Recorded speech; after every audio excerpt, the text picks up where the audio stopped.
On my 70th birthday, my daughter-in-law raised a toast. To the old lady going to the nursing home. Soon she'll be just a memory. The whole family laughed. On Monday, I liquidated my $8 million estate and left for a cruise. I'm glad to have you here. Follow my story until the end, and comment the city you're watching from, so I can see how far my story has reached. I never thought turning 70 would feel like this. Not like a celebration, but like a funeral, where I was still alive to witness. My own eulogy. The restaurant was beautiful, I'll give them that. My son Michael had reserved a private room at La Maison, the upscale French place downtown. Crystal chandeliers hung from the ceiling, casting a warm glow over the white linen tablecloths. A birthday cake with delicate sugar flowers waited on a side table. Everything looked perfect. I should have known better. I'd spent the afternoon getting ready, putting on my favorite navy blue dress, the one my late husband Thomas had always loved. "You look regal in that color, Vi," he used to say. I wore the pearl necklace he'd given me on our 40th anniversary and styled my silver hair in soft waves. I wanted to look my best. After all, 70 was a milestone. When I arrived, Michael kissed my cheek, his expensive cologne almost overwhelming. "Happy birthday, Mom," he said, but his eyes were already darting around the room, checking his phone. My grandson Tyler, 16 and permanently attached to his smartphone, mumbled a greeting without looking up. But it was Yara, my daughter-in-law, who commanded the room in her red designer dress and glittering jewelry. She air-kissed me, careful not to smudge her lipstick. "Viola, darling, you made it," she said, as if I might have forgotten my own birthday dinner. For years, I'd tried to love Yara as a daughter. When Michael first brought her home 15 years ago, I embraced her with open arms. I taught her my family recipes, shared stories about Thomas, welcomed her into our traditions. I even gave them the down payment for their house as a wedding present. But nothing was ever enough for Yara. The dinner progressed with superficial conversation. Michael talked about his promotion, Yara about her latest charity committee position, Tyler about needing a new car. No one asked about my life, my weekly painting class, or the community garden I'd helped start. Then came the champagne toast. Yara stood, glass raised, all eyes on her. "I'd like to make a toast," she announced, her voice carrying across the room. "To Viola, on her 70th birthday." I smiled, touched by what I thought was a genuine moment. "To the old lady who'll soon be in a nursing home," she continued, her smile never wavering. "Soon you'll just be a memory to us all." The room erupted in laughter. Michael chuckled, shaking his head as if his wife had made the cleverest joke. Tyler snickered, looking up from his phone for the first time that evening. Even the waiter, standing by the wall, had to suppress a smile. I sat frozen, champagne glass halfway to my lips. The words hung in the air like poison. "Come on, Viola. It's just a joke," Yara said, noticing my expression. "Don't be so sensitive. We all know how independent you are." The way she said independent made it sound like a disease. I forced a smile and raised my glass, taking a small sip. The champagne tasted bitter. "Speech, Mom," Michael called out. "Your turn for a toast." I stood slowly, my legs feeling suddenly weak. What could I say? That their cruelty had finally broken through the armor I'd built over years of subtle put-downs and dismissals. That in that moment, I realized none of them truly saw me as a person with feelings, dreams, and dignity. "Thank you all for coming," I said instead, my voice steadier than I felt. "It's a blessing to reach 70 surrounded by family." The lie tasted worse than the champagne.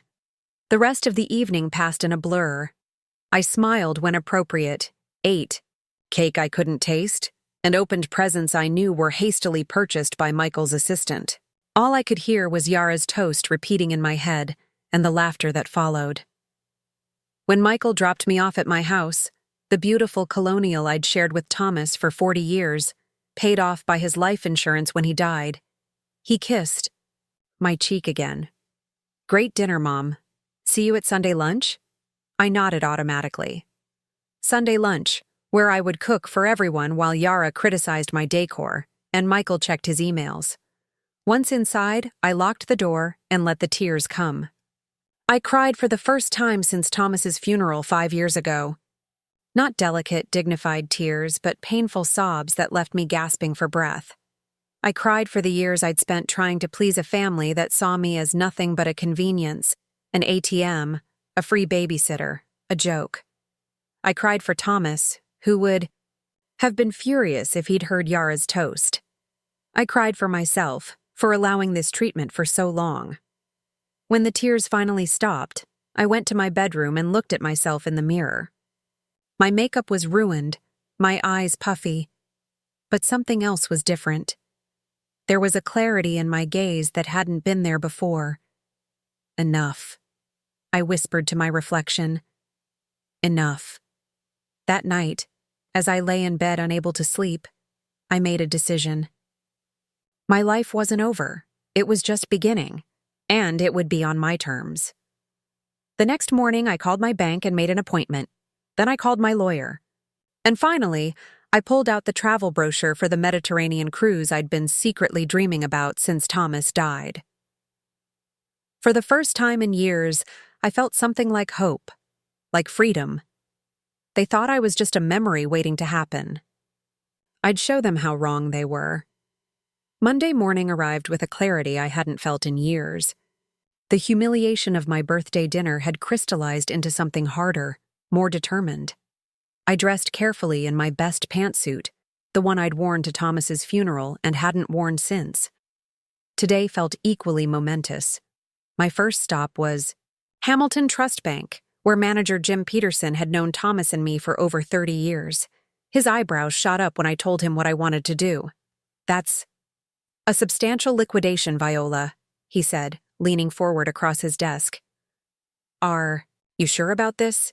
These investments have been performing well." "I'm certain, Jim." My voice didn't waver.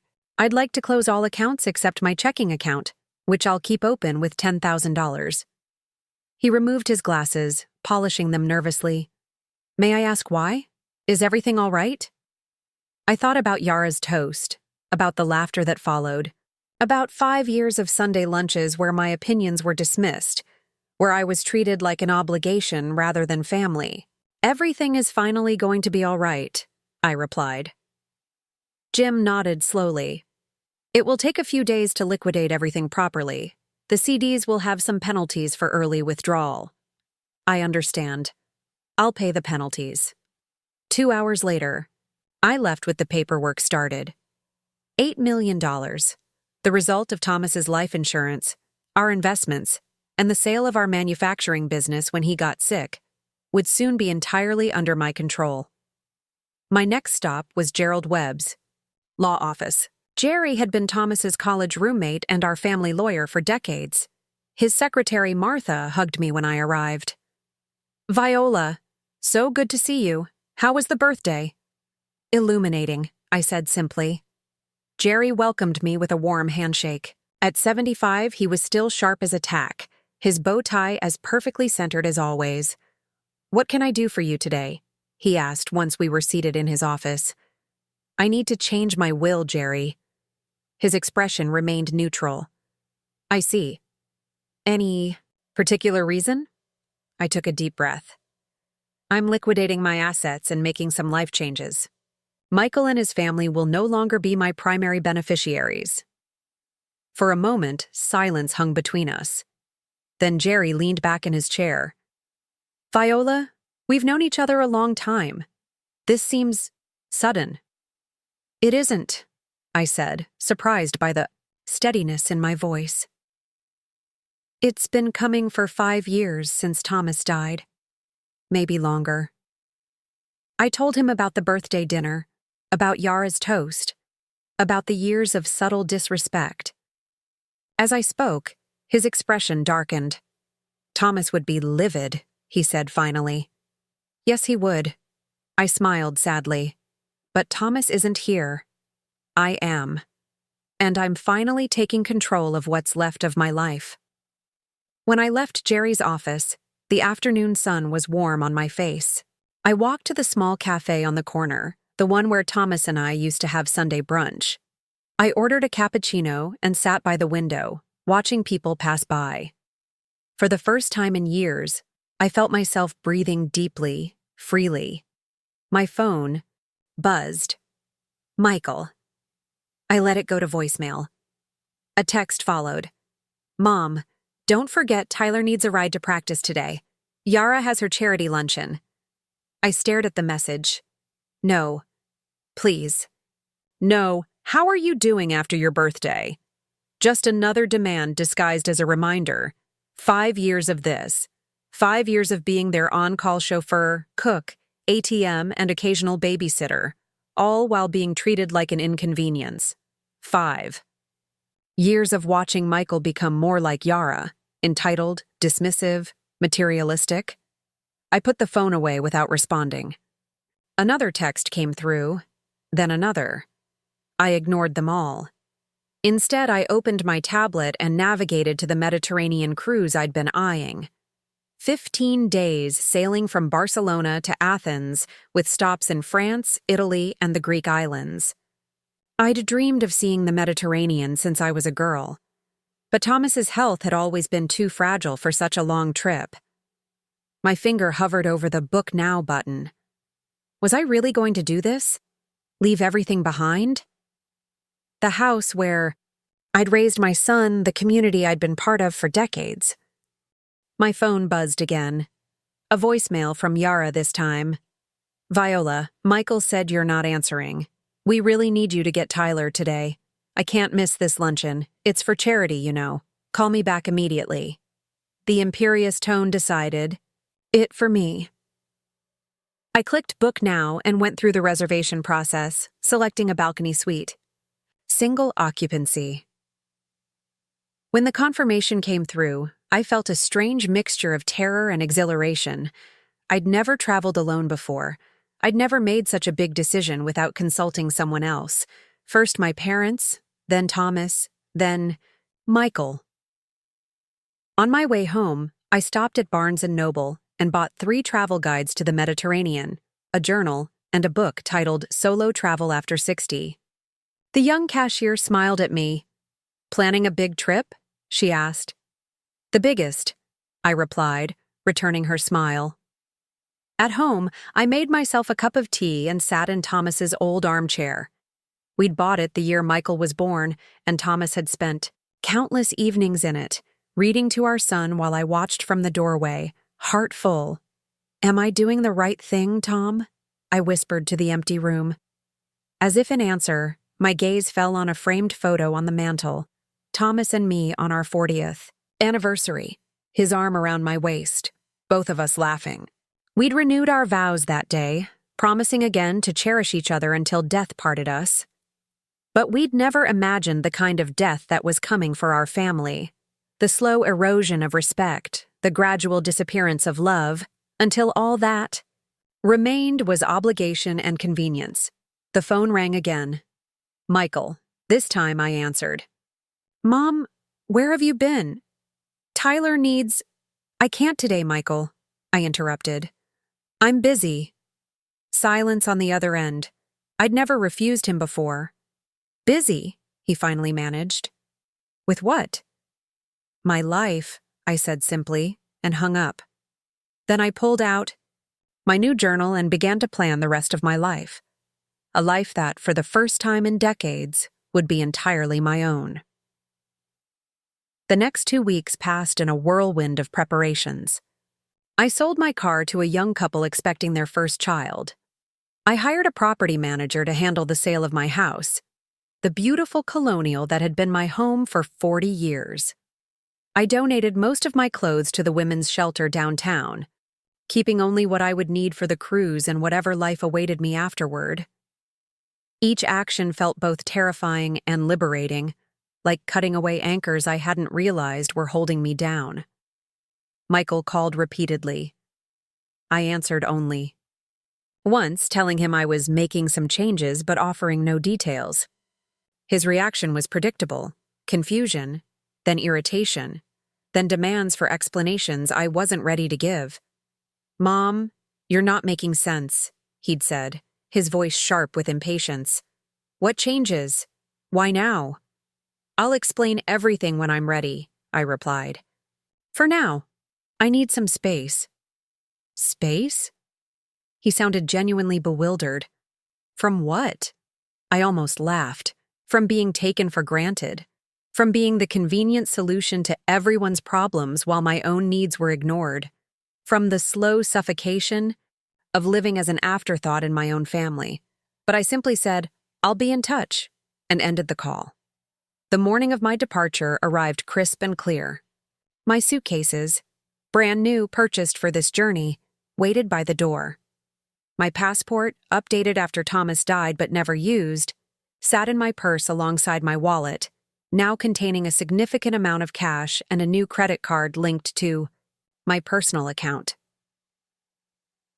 I took one last walk through the house, touching familiar surfaces, saying goodbye to the home where I'd raised my son, loved my husband, and eventually lost myself. In the master bedroom, I paused at Thomas's side of the bed, still preserved as if he might return any moment. "I hope you understand," I whispered to his memory. "I need to find myself again." The taxi arrived at 9 a.m. sharp. As we pulled away, I didn't look back. At the airport, I checked my luggage with hands that trembled slightly. I was really doing this, flying to Barcelona alone, at 70 years old, to board a cruise ship bound for adventure. The thought was both exhilarating and terrifying. While waiting at the gate, my phone buzzed with a text from Yara. "Viola, Michael says you're acting strange. Remember, we need you for Sunday lunch. Tyler has a game after." I turned off my phone. Without responding, the flight to Barcelona was long but surprisingly pleasant. I watched 2 movies, ate the airline meal without complaint, and even managed to sleep for a few hours. When we began our descent over the Mediterranean coast, the sight of the sun glinting off the azure water brought tears to my eyes. Here. I had made it. The cruise terminal was bustling with activity. I followed the signs for the Celestial Voyager, my heart beating faster with each step. The ship was magnificent, gleaming white against the blue sky, flags fluttering in the gentle breeze. I joined the check-in line, clutching my documents. "First cruise?" asked the woman behind me, her American accent comfortingly familiar. I turned to see a slender woman about my age with short silver hair and bright blue eyes. Her smile was warm and knowing. "Is it that obvious?" I asked, returning her smile. "You have that look of terrified excitement," she said with a laugh. "I remember it well from my first solo trip." "Solo trip," I repeated, testing the phrase. "Yes, I suppose that's what this is." "I'm Agatha," she said, extending her hand. "Agatha Reynolds." "Viola Harrington," I replied, shaking her hand. "Pleased to meet you." "Well, Viola Harrington," she said, her eyes twinkling, "how about we have dinner together tonight? First nights can be intimidating when you're alone." I hesitated only briefly before nodding. "I'd like that very much." After check-in, I found my stateroom on deck 8. The balcony suite was more luxurious than I'd imagined, a queen-sized bed with fine linens, a sitting area with a small sofa, and a private balcony overlooking the sea. I unpacked methodically, hanging my clothes in the closet, arranging my toiletries in the bathroom. As I worked, my phone buzzed from the depths of my purse. I had turned it back on after landing, out of some lingering sense of responsibility. Now I retrieved it to find 6 missed calls and a dozen texts, all from Michael or Yara. The latest was from Michael. "Mom, where are you? The house is empty and your car is gone. Call me immediately." I sat on the edge of the bed, phone in hand. They had gone to the house, probably expecting to find me there, ready to drive Tyler to his game or prepare Sunday lunch. Instead, they'd found emptiness. Now they were panicking, not out of concern for me, but because their carefully arranged lives had been disrupted. A pang of guilt shot through me. Was I being selfish? Abandoning my family without explanation? What kind of mother does that? But then I remembered Yara's toast, the cruel laughter, the years of being taken for granted. I remembered Michael's impatience whenever I expressed a need or desire of my own. I remembered how they had already dismissed me as heading for a nursing home. Soon just a memory. With steady fingers, I typed a brief message. I'm safe, taking some time for myself. We'll be in touch when I'm ready. I hesitated, then added, please respect my need for space. Then I silenced the phone and placed it in the room safe. I wouldn't turn it off completely, that felt too final. But I wouldn't let it intrude on this journey either. A knock at my door startled me. I opened it to find Agatha, now dressed in white linen pants and a turquoise blouse. Ready for the sail-away party? She asked, her enthusiasm infectious. There's champagne on the top deck, and we get to watch Barcelona disappear as we head out to sea. I smoothed my hands over my own outfit, a new pale blue dress I'd bought specifically for this trip. Ready, I said, feeling the truth of it settle into my bones. As the ship pulled away from the dock, I stood at the railing beside Agatha, champagne flute in hand. The Barcelona skyline slowly receded, the famous Sagrada Familia visible in the distance. Fellow passengers cheered and took photos, but I simply breathed in the sea air and felt the gentle vibration of the ship beneath my feet. To new beginnings, Agatha said, raising her glass. To new beginnings, I echoed, clinking my glass against hers. The shore grew smaller, then disappeared altogether, leaving nothing but endless blue horizon. And for the first time in years, I felt the weight of expectations lift from my shoulders. I was free. By the 5th day of the cruise, I had settled into a rhythm that felt both novel and strangely natural. Each morning, I woke early to watch the sunrise from my balcony, wrapped in the plush robe provided by the cruise line. I'd have coffee delivered to my room, then join Agatha for breakfast in the main dining room. Agatha Reynolds had become my unexpected guide to this new world of independence. A widow for 12 years, she had transformed her grief into a passion for exploration. After her husband's death, she'd sold their large suburban home, invested wisely, and now spent half the year traveling. The hardest part, she told me over breakfast as we sailed toward Naples, was convincing my children that I wasn't having a breakdown. They thought grief had made me irrational. I laughed, recognizing the familiar concern disguised as control. What changed their minds? Time, she said, buttering her toast with precision. And the realization that I wasn't asking their permission. I was simply informing them of my decisions. After breakfast, I'd attend an art class or a lecture, then lunch, followed by exploration whenever we docked at a new port. In the evenings, Agatha and I would dress for dinner, sharing a table with other passengers who gradually became friends. A retired professor from Boston, a widowed doctor from Chicago, a couple celebrating their 50th anniversary. For the first time in decades, I was known only as myself, not as Thomas's wife, Michael's mother, or Tyler's grandmother. Just Viola, a woman with her own interests, opinions, and stories to tell, and I was blossoming. In Marseille, I discovered a passion for photography, capturing the vibrant colors of the old port with the new camera I'd purchased in Barcelona.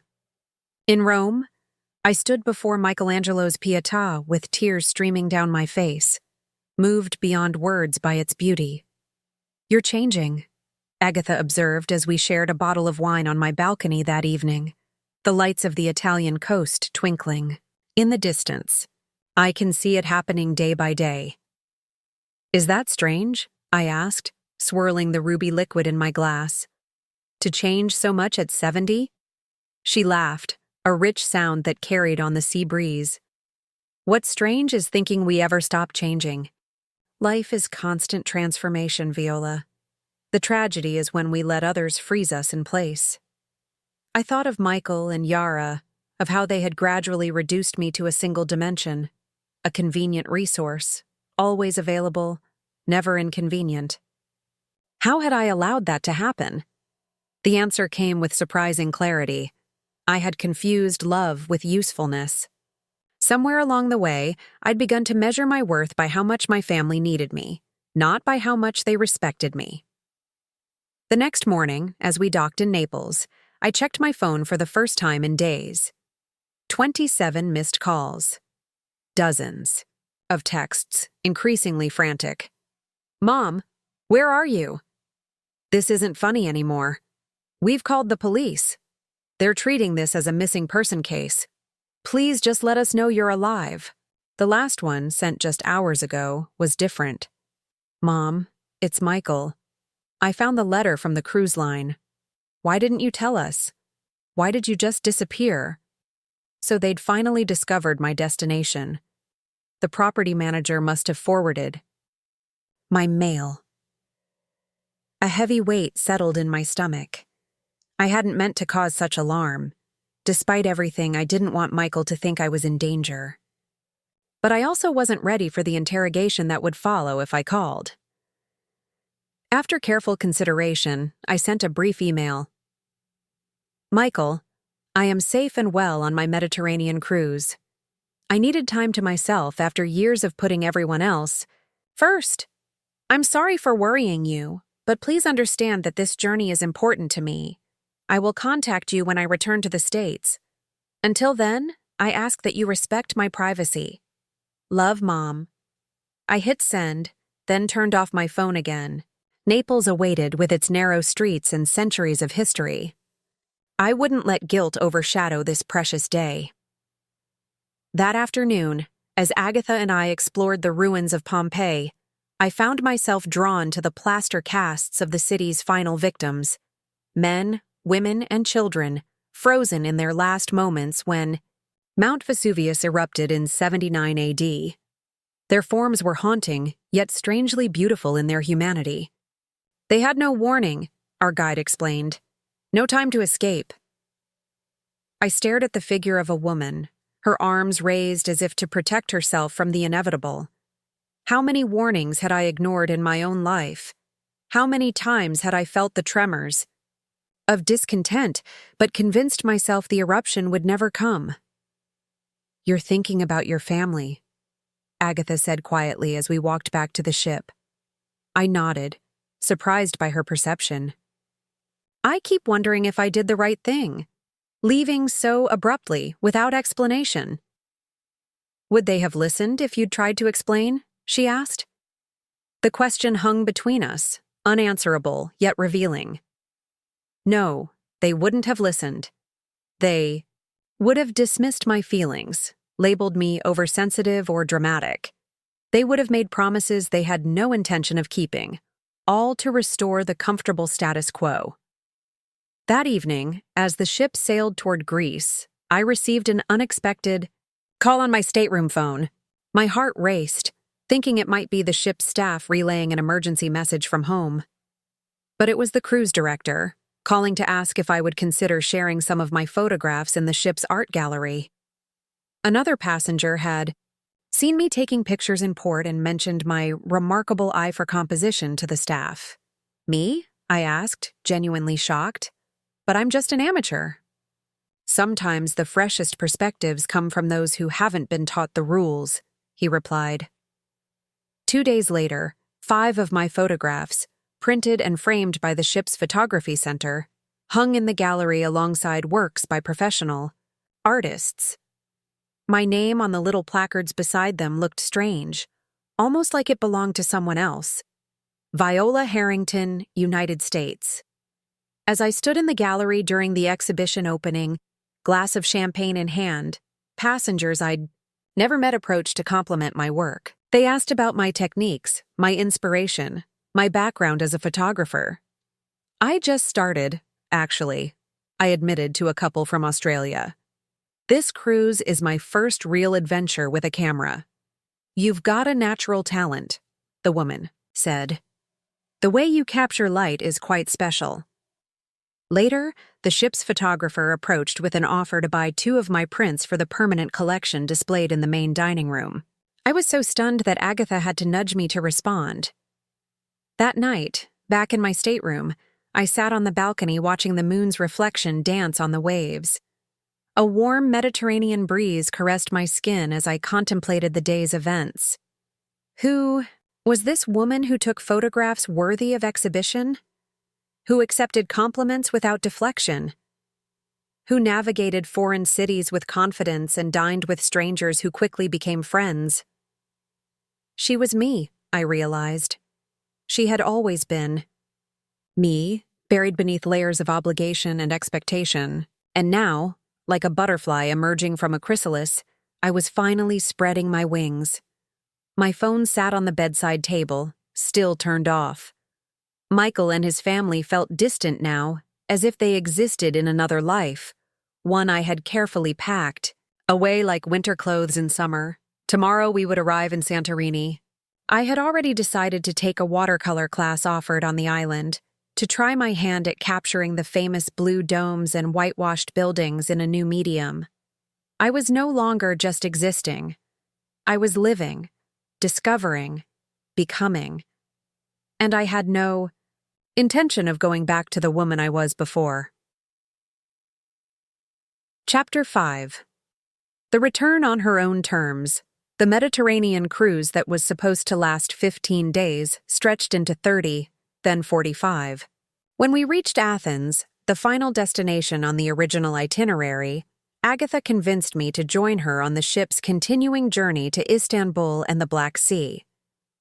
"Why rush back?" she asked, as we sipped ouzo in a small taverna overlooking the Acropolis. "What's waiting for you that can't wait a little longer?" I couldn't think of a single reason to say no. Those extra weeks were a gift I gave myself without guilt. I explored ancient ruins in Ephesus, wandered through the Grand Bazaar in Istanbul, and watched the sun rise over the Black Sea from the ship's deck. I continued taking photographs, now with growing confidence, and even sold 3 prints to fellow passengers. But eventually, the extended journey came to an end. As the ship docked in Barcelona once more, I felt a strange mixture of sadness and resolve. I wasn't the same woman who had boarded this ship nearly 2 months ago. "What will you do now?" Agatha asked as we exchanged contact information. She was continuing on to a photography retreat in Provence, an invitation she'd extended to me as well. "I need to go home," I said, surprising myself with the certainty in my voice. "Not to stay, but to settle things properly." She nodded, understanding what I couldn't fully articulate. Running away had been necessary, a radical act of self-preservation. But true freedom would come only when I could face my family on my own terms, without fear or guilt. The flight back to the States gave me time to prepare. I reviewed my finances on my tablet. The proceeds from the house sale had been finalized. While I was at sea, adding to my considerable nest egg, I had already purchased a small condominium in a vibrant downtown area, sight unseen except for virtual tours. It was modern, manageable, and most importantly, mine alone. When I turned on my phone after landing, it exploded with notifications. I scrolled through them quickly, noting the progression from anger to concern, to a strange, sullen acceptance in Michael's messages. The most recent, sent just 2 days ago, was uncharacteristically reflective. "Mom, I don't understand why you left the way you did, but I hope you're finding whatever you're looking for. We miss you. Tyler keeps asking about you. Please come home." Home. The word rang hollow now. My house was sold, my possessions either stored or donated. Home was no longer a place but a feeling, the feeling of being true to myself. I checked into a hotel rather than calling Michael immediately. I needed one more night of independence, one more morning of waking up answering to no one but myself. The next day, I rented a car and drove to Michael and Yara's sprawling suburban house. The familiar route felt strange now, as if I were navigating someone else's memory. When I pulled into their driveway, I sat for a moment, gathering my courage. The door opened before I could knock. Michael stood there, his expression a complex mixture of relief and wariness.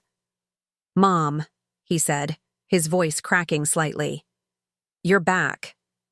"I'm back," I confirmed, stepping inside when he moved aside. The house was exactly as I remembered, tastefully decorated in the neutral tones Yara preferred. Immaculate to the point of feeling unlived in.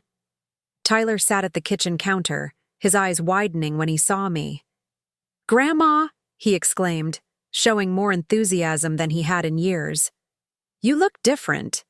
I smiled, touching my hair, now styled, in a shorter, more modern cut than the conservative style I'd worn for decades. My clothes, too, were different. A coral blouse and white pants purchased in Santorini, with a turquoise necklace made by an artisan in Istanbul. "Where's Yara?" I asked, noticing her absence.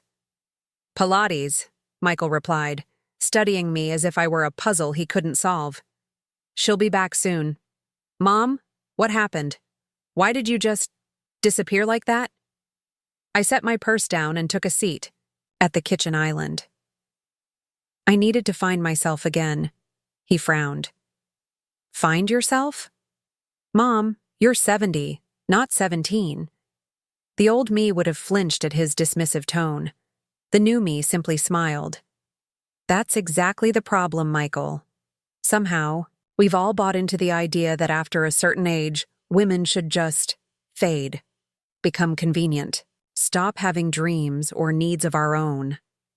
Tyler, surprisingly, nodded. "Like in that toast at your birthday. That was cold." Michael had the grace to look uncomfortable. "That was just Yara's sense of humor. She didn't mean anything by it." "She meant exactly what she said," I replied calmly. "And so did all of you when you laughed." The front door opened, and Yara's voice called out, "Michael? Whose car is in the driveway?" She appeared in the kitchen doorway, yoga mat under her arm, her expression freezing when she saw me. "Viola," she said, recovering quickly. "You're back from your adventure." The way she said adventure made it sound like a childish escapade, something embarrassing and best forgotten. 6 months ago, I would have accepted that framing, eager to smooth things over and reclaim my place in the family. Not anymore. "I'm back," I confirmed, "but not staying." Michael's head snapped up. "What do you mean?" "I've sold the house," I said. "I've bought a condominium downtown. I'm moving in next week." "Downtown?" Yara echoed, aghast. "But that's so far from us. How will you help with Tyler's schedule or Sunday lunches?" There it was, the assumption that my primary value lay in my usefulness to them. Not my company, not my wisdom, not my love, just my availability. "I won't be driving Tyler anymore," I said gently, "and I won't be hosting Sunday lunches. I'll be happy to meet you at restaurants, though, perhaps once a month." Michael stared as if I'd started speaking in tongues. "Mom, what are you saying? What about family? What about us?" "I'm saying I love you," I replied, meaning it despite everything. "But I also love myself now, and I won't go back to being treated like a convenience rather than a person." "This is ridiculous," Yara snapped, her composure cracking. "You can't just change the rules after all this time. We depend on you." "That's the problem," I said, meeting her gaze steadily. "You depend on me, but you don't respect me." The silence that followed was heavy with truth. Tyler, showing wisdom beyond his 16 years, finally broke it. "Grandma's right," he said quietly. "We've been taking her for granted." Yara shot him a look that would have withered flowers. Michael just looked lost, like a man who had woken, up to find the ground beneath his feet had shifted overnight. "I'm not cutting you out of my life," I assured them, my voice softening. "I'm just changing the terms of my participation. I want a relationship based on mutual respect, not obligation." "And if we don't agree to your terms?" Yara challenged. I picked up my purse and stood, feeling strangely peaceful despite the tension crackling in the air. "Then that will be your choice," I said, "just as this is mine."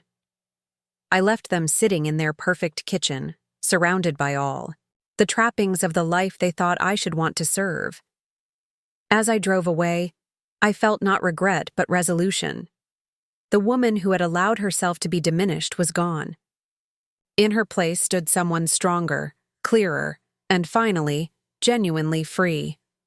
1 year passed more quickly than I could have imagined.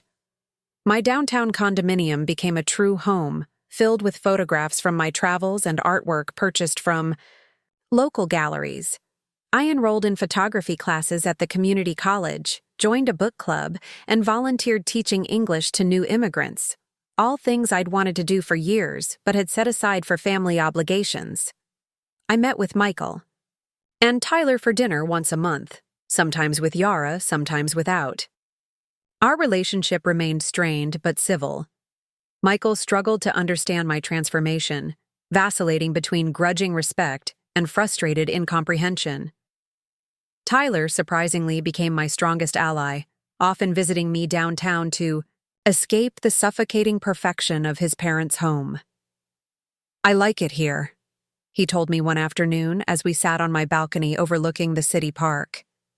"It feels real." Yara remained coldly polite on the rare occasions we met, her smile never reaching her eyes. I knew she viewed my change as a personal betrayal, a rejection of the careful hierarchy she had established with herself at the top. As my 71st birthday approached, I decided to host a small celebration in my new home. Not out of obligation, but because I wanted to mark the occasion surrounded by the authentic connections I'd cultivated over the past year. "You should invite Michael and his family," Agatha suggested during our weekly video call. After returning from Europe, she had moved to Santa Fe to pursue her photography, but we remained close friends. "Even Yara?" I asked, only half joking. "Especially Yara," Agatha replied. "Show her what grace looks like." So I sent the invitations, one to Michael, Yara, and Tyler, and others to my new friends, my photography instructor Sandra, my neighbors David and Ruth, and several members of my book club. The day of the party arrived warm and clear. I prepared simple but elegant hors d'oeuvres, set out wine and sparkling water, and arranged fresh flowers in the vases I'd brought back from Greece. My home looked beautiful, a reflection of the woman I had become. Sandra and the book club members arrived first, bearing gifts and warm hugs. David and Ruth followed with a bottle of champagne. We were chatting comfortably when the doorbell rang again. Michael stood there, Tyler beside him. "No Yara." "Happy birthday, Mom," Michael said, kissing my cheek. "Yara sends her regrets. She has a charity committee meeting." The old me would have been hurt by her absence. The new me simply nodded, unsurprised. "Come in. There are people I'd like you to meet." As I introduced my son and grandson to my friends, I watched Michael's face carefully. He seemed genuinely shocked by this glimpse into my new life. These interesting, accomplished people who valued my company, who knew me as Viola the photographer, Viola the avid reader, Viola the traveler. Not as Michael's mother or Tyler's grandmother, but as myself. Tyler integrated easily, engaging David in a conversation about architecture, his newest interest. Michael lingered at the edges, a stranger in this world I had created without him. After everyone had arrived, Sandra called for attention. "I have an announcement," she said, smiling at me. "Our very own Viola has been selected for the Community Art Center's Emerging Photographers exhibition next month. 3 of her Mediterranean series will be featured." My friends applauded enthusiastically. Michael's eyebrows shot up in genuine surprise. "You're a photographer now?" he asked when the conversation had resumed around us. "I'm many things," I replied. "Photography is just one of them." He studied me with new eyes. "You've really changed, Mom." "I've really become myself," I corrected gently. The evening progressed pleasantly. We shared stories, laughed, and eventually gathered around the dining table for cake. As Sandra brought it out, a beautiful confection from my favorite bakery, I noticed Michael checking his phone repeatedly. "Everything okay?"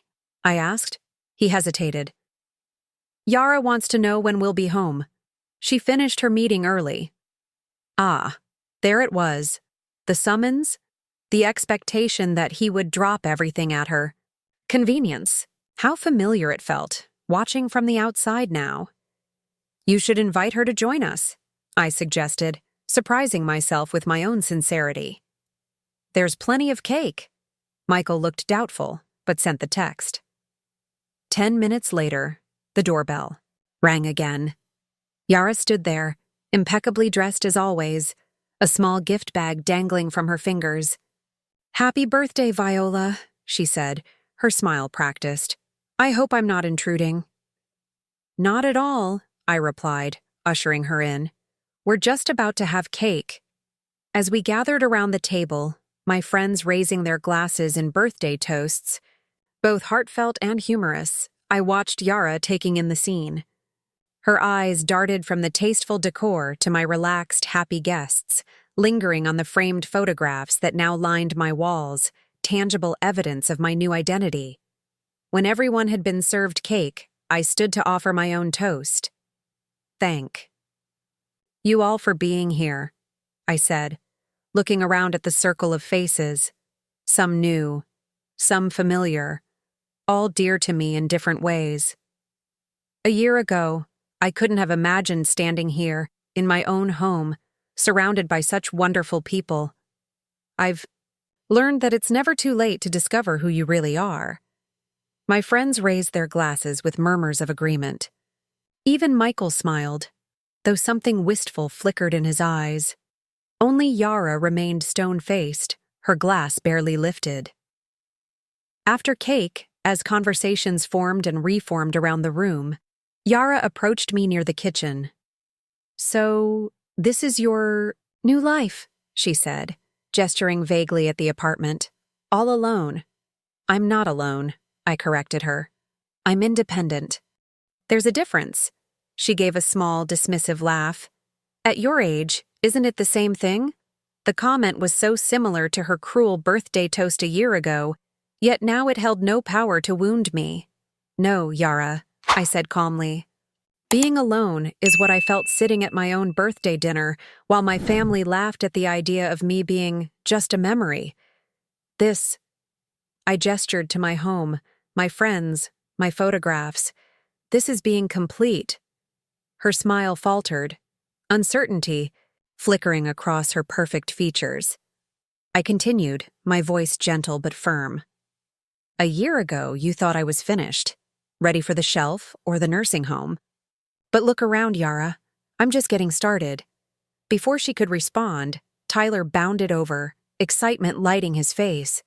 "Grandma, David says you might be able to photograph his daughter's wedding next spring. Is that true?" I smiled at my grandson, now taller than me and showing signs of the thoughtful man he might become. "Yes, we've been discussing it. David's been very supportive of my work." Yara's eyes widened. "You're doing professional photography now?" "Semi-professional," I clarified. "I'm still learning, but yes, I've been paid for my work." Something shifted in her expression, a reluctant reassessment. For perhaps the first time, she was seeing me as a person in my own right, not just an extension of her husband's family or a convenient resource. As the evening wound down and guests began to leave, Michael approached me with a hesitant smile. "This was nice, Mom. Different, but nice." He paused, then added awkwardly, "I'm proud of you." The words warmed me, though I no longer needed his approval the way I once had. "Thank you, Michael. That means a lot." After everyone had gone, I stood on my balcony watching the city lights, a glass of champagne in hand. The night air was cool against my skin, carrying the promise of autumn. I thought about the journey of the past year, from the humiliation of that birthday dinner to the quiet triumph of tonight's celebration, from invisibility to recognition, from obligation to choice. Yara's toast had been cruelly accurate in one sense. The woman I was then truly had become just a memory. But in her place stood someone stronger. Someone who had refused to be diminished by others' limited expectations. I raised my glass to the night sky, to the stars that had guided sailors for millennia, to the vast universe that held endless possibilities, even at 71. To the last laugh, I whispered and drank deeply. My story wasn't ending. It was just beginning to be told in my own voice, finally loud enough to hear. Now I'm curious about you who listened to my story. What would you do if you were in my place? Have you ever been through something similar? Comment below. And meanwhile, I'm leaving on the final screen 2 other stories that are channel favorites, and they will definitely surprise you. Thank you for watching until here.